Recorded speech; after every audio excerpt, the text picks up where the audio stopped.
Why did I decide to move to Denmark? No, Denmark chose me. I had those Danish butter biscuits. That was the much I knew about Denmark. But lucky enough, I had a friend who was already living in Denmark and working, and it was through her that I got to know much about Denmark. My friend was already an au pair in Denmark, and she had come through an agent. I was able to connect with the agent that she used, and through the agent I was able to find an au pair family. I was able to communicate with the host family. They got to know me, and later on they sent me the contract that shows that they were ready to have me as their au pair. Once I got the au pair contract, I had to go for the interview and to apply for the visa.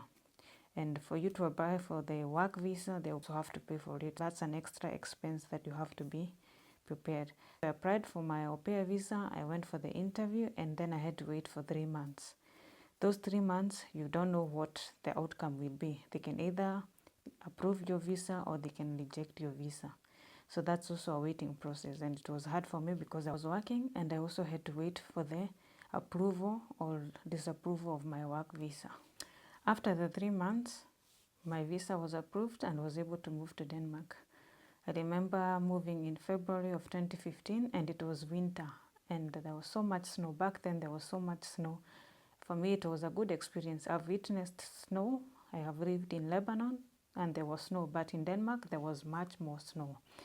And when I got out of the airport, besides the snow, I was stopped by the police and they asked for my documents, and they kept asking, which town are you going? For me, I kept pronouncing it as Vejen, but in Denmark they pronounce it as Vejen. That was horrible. I had a very bad experience trying to explain to them that I'm going to a town called Vejen instead of Vejen. I was cleared and I was able to continue with my journey. That experience didn't scare me a lot, but it was a learning lesson. One thing I couldn't understand about Denmark culture is how quiet it was.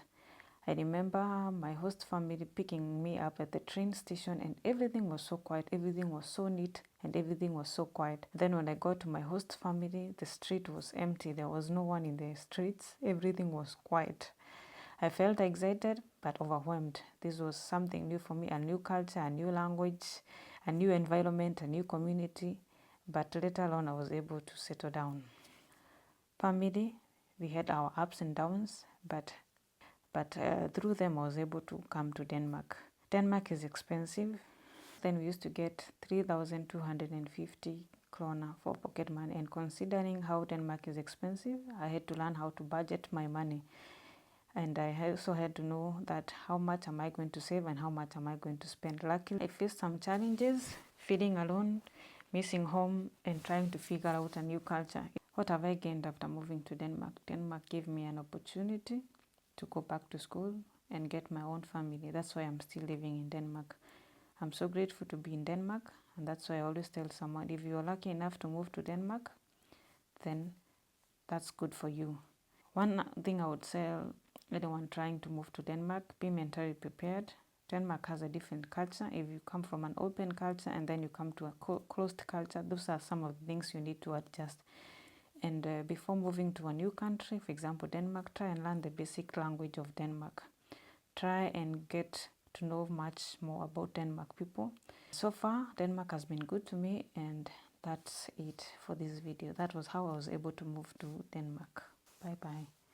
If you want to hear more about Denmark, please like and subscribe this video.